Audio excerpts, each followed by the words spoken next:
Hi YouTube fam, how my beautiful ones doing? Today I'm going to show you how to make a Happy New Year wreath.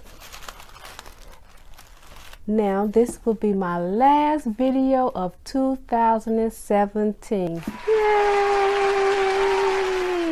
And I want to thank everyone out there that subscribed to this channel and became one of my family members. This is our video together.